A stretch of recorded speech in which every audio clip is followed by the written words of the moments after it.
Hey, what's going on, you guys? Welcome back to my channel. Today I'm going to be making sous vide eggs, and I was really inspired because I went to Starbucks and they had something that was like a low-carb option, sous vide eggs, and they had one with Gruyere and bacon, and that's what I'm kind of going off for this recipe.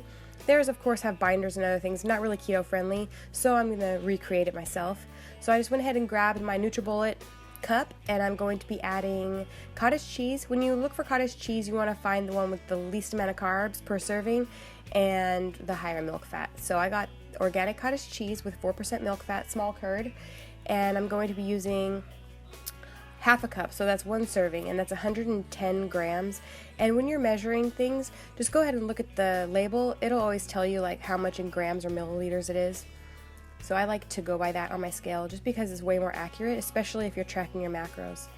So in 110 grams, and I found Dubliner cheese. This was on sale and I totally love this cheese. It's amazing. So I'm going to be using 3 ounces of cheese. You could switch it up, use whatever kind of cheese you want. Personally, I think that this one is close to the cheese that Starbucks uses in taste and flavor and everything. So this is the one I went for because it's like seriously one of my favorite cheeses ever. So you want 3 ounces of cheese. And I recently got this microplane. It's really great for grating like garlic or any hard cheeses. So I'm just going to grate all that cheese up and add it into my blender cup with my cottage cheese. And at this point you could add your seasonings and spices. I'm going to do just pink Himalayan sea salt and some freshly ground pepper. You guys can add any other spices you want. You can even add some chopped chilies.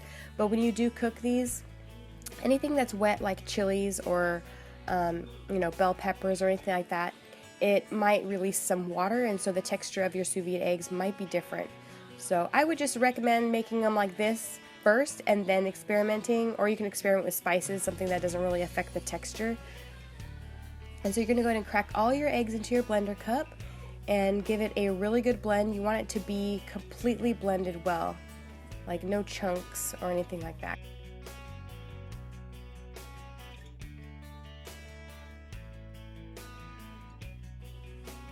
I'm just pouring it into a different measuring cup with a spout because I want to not be totally messy with this. And I saw these cute little mason jars at the grocery store, so I had to get them.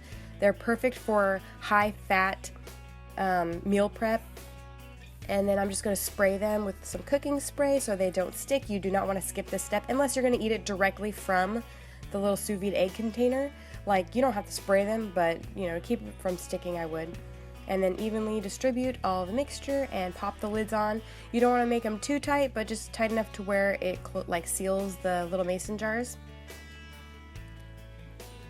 And they're ready to go in the pot. I just filled up my pot with some water just so I could see how far it goes up on the jars, and then I just added in some more water to make sure that the water was the level of the water was all the way up to where the top of the eggs were.